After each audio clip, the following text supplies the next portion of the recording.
I'm Lee Herrington. I suppose officially I'm Dr. Lee Herrington.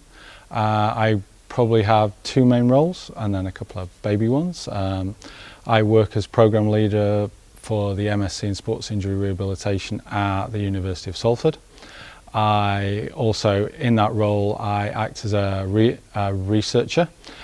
Predominantly I work in knee biomechanics, so we look at both osteoarthritis models, post-ACL, post-traumatic stuff, and then probably the big area is ACL, where we look either at prevention or post-operative management, so trying to optimise the journey to get them back to sport better from a physical qualities perspective or minimise risk of OA.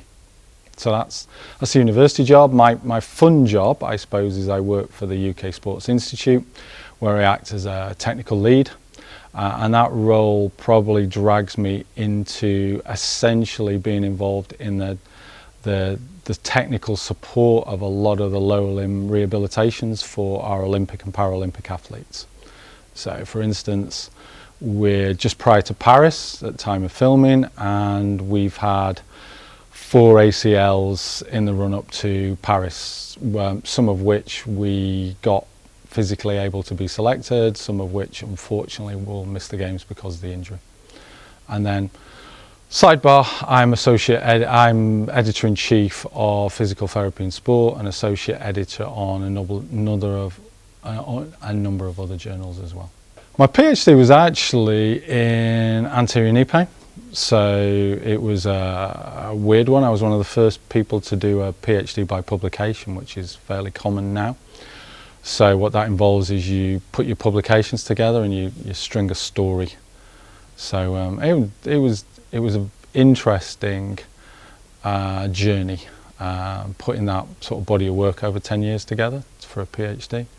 And then probably literally since then I've probably flipped a lot more to ACL in reality. So I mean, I suppose at the kernel of our research, it's how do we move?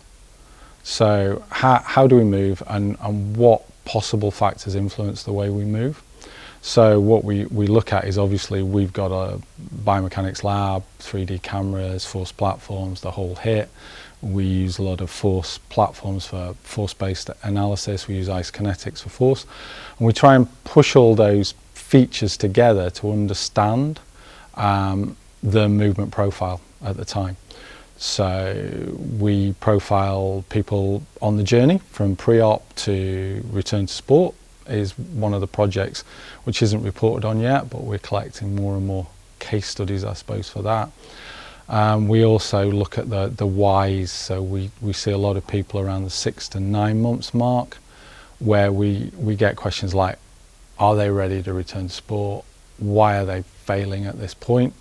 And we try and tease apart that puzzle a little bit. And probably the thing I am learning more than anything is it's just massively complicated, and it's very rarely that you can discover a solution with one piece of kit.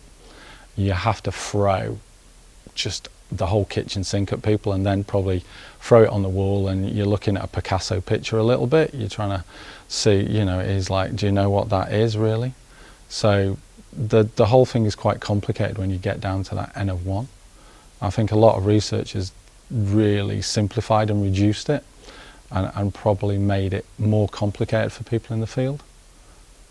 And I think we should acknowledge your world's really messy out in the field, not straightforward, and it's just going to be solved by a force test or an ice kinetic or a jump test.